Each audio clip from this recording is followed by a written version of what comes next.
Hey guys, welcome back to your show, The Guru's Project. This is your boy Guru who help you guys out in separating the game from the truth. The 5 strategies we're going to be talking about today have been distilled from the world's greatest influencers. So guys, if you want to win friends and influence people, in my humble opinion, of course, it's going to be wise to use these 5 tactics so that you can lower people's defense by creating a positive emotion. So if that's something that you guys are interested in, stick with me till the end of the video so that I can show you exactly how. Numero uno on the list is transform yourself into a deep listener.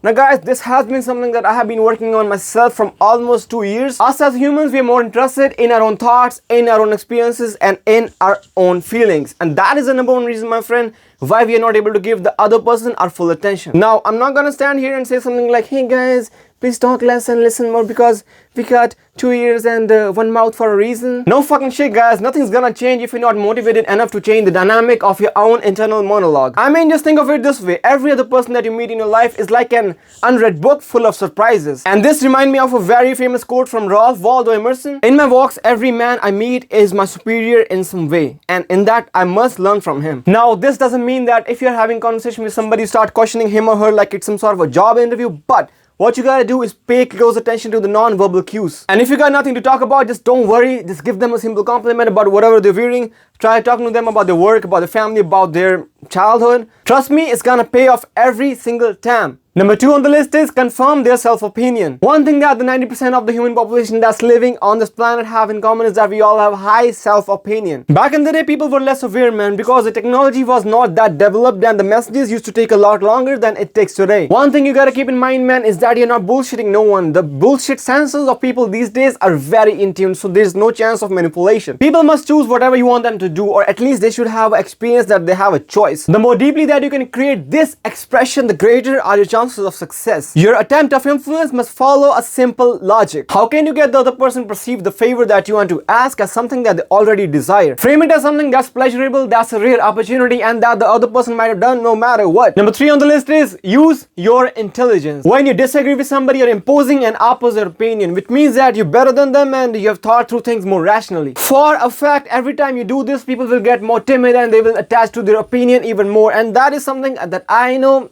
you don't want, right? You can prevent this by being neutral, as if the opposing idea that you're presenting is something that you're just entertaining, and you could be wrong. Just keep in mind, guys, winning arguments is never really worth the effort, and if you want to win man's heart, allow him to confuse you sometimes. Number 4 on the list is deal with goodness. In our daily lives, we confront ourselves as somebody who is always doing things that are morally right. If we are employees in a company, we think that we are a good team member, and if we're bosses, we think that we treat people well, or at least we pay them so that they can support their families. Generally, we don't think of ourselves as somebody who is selfish and narrowly focused on his or her agenda. Adding to that, there are still people who are genuinely good at heart and want to work for something that's much bigger than them. In that sense, if you're recruiting somebody, make it clear that he or she is working for the bigger picture. And if you're selling clothes, spread the message of how your company is helping the environment and keeping the jobs local. A little FYI, guys, if you're doing anything such, make sure that you walk the walk, make sure you do what you actually preach, because if you don't, people are eventually gonna find out that you, my friend, are full of shit. Number 5 on the list is don't rub gratitude on people's face. Look, I get it. You need a favor, we all do, but don't ask for a favor by telling the other person what you've done for them in past. Never stimulate the feeling of gratitude. What you guys need to understand is that gratitude is rare because it reminds us of our